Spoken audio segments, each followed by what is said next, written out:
Hello, guys. I welcome you to the first video in the series First 1000 Days of Building a Startup.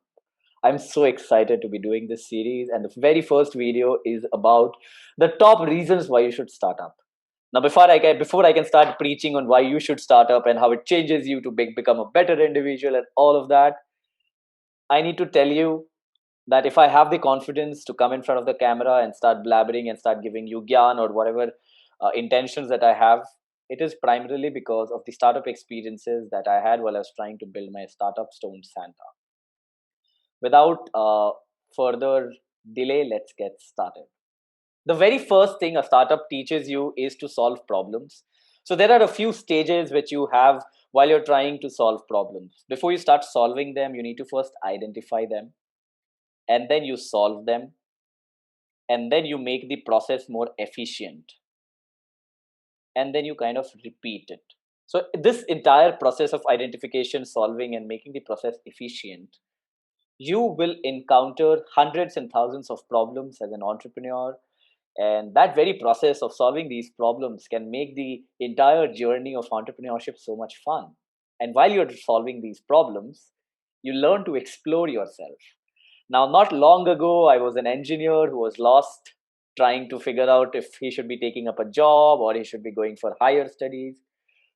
But then Stone Santa happened to me. And while I was trying to build my startup in the 1000 days of the experience that I had, I transitioned myself from just a wannabe engineer to somebody who's very open to the idea of learning. And while I was building my startup, I got into teaching, I got into public speaking, and there were a lot of good things that happened. I mean, I transitioned from a skinny guy to a not so skinny guy because in this phase, I had to quit my startup.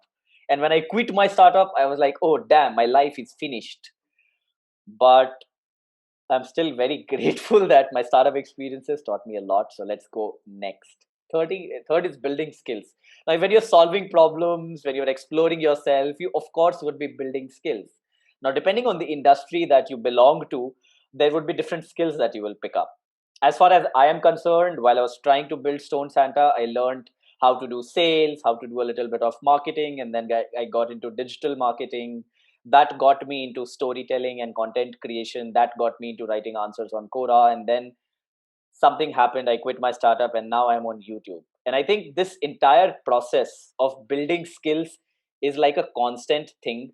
And later, when you look back, all these dots start connecting and you become a superhero.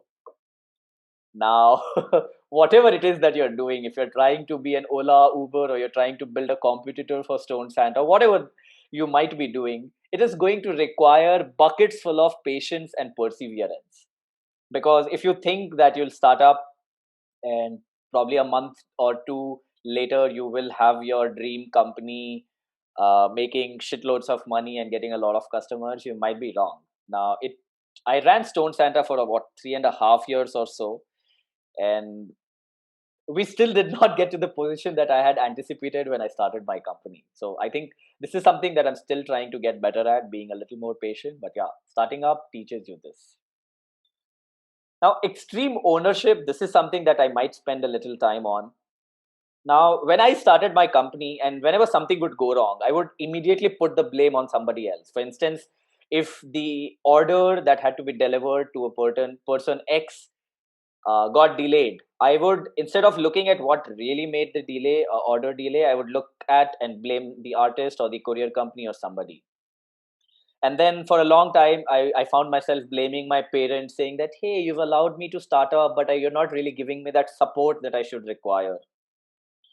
And for a long time, I was playing that blame game. In fact, when I quit my startup, I was blaming coronavirus, like, hey, bro, Corona, why did you come and take my dreams away from me? But although I learned it the hard way, I realized that only you are responsible for yourself. So no matter what shit comes your way, you cannot blame that shit for coming your way. Instead, you have to get rid of that shit. And I think that's a very beautiful feeling of, you understanding that you are the only person who is responsible for the actions that you take. So yeah, extreme ownership. I would not say ownership. I would say extreme ownership is something that you you get to learn. Now, people skills. Now, while you're building your startup, you will meet thousands and tens of thousands of people. You'll have a lot of conversations, and while you're having these conversations, while you're trying to lead a team, there would be a lot of good things that would happen to you, and one of those good things would be learning how to manage people. Now, while you're managing people, while you're trying to meet them, while you're exploring, having conversations with them, while you're working with them, you get new perspectives. For instance, while I was uh, trying to understand the world of art, craft, I got to understand how design plays a very important role. And I'm sure my designs, like the presentation that I'm currently using right now, does not look so good, but it still looks decent enough. Now, this perspective of having a decent design comes from the experiences that I was building while I was trying to establish a company or establish a name for my brand. So, yeah. Next, network. Now, people, perspectives, network. A lot of people say your network is your net worth, and I think that's true. In Bollywood, a lot of people talk about nepotism. I think nepotism is just another form of network. I mean, of course, there's no debate that we can have about nepotism. But my point being, nepotism is because that it's network, right? It's network. So if you have a high network, you will have a high net worth. So building a startup requires you to talk to a lot of people, and if I look at my contact list right now, it's exploded. There are about 7,000 contacts in there, although most of them are my leads. But the point here is these people have helped me incredibly in building the journey that I had while I was trying to build Stone Santa. Well, see, failures. So I quit my startup, and for a long time, I thought that I'm the biggest failure possible. Uh, I could not look myself in the eye. I was depressed for a long, long time.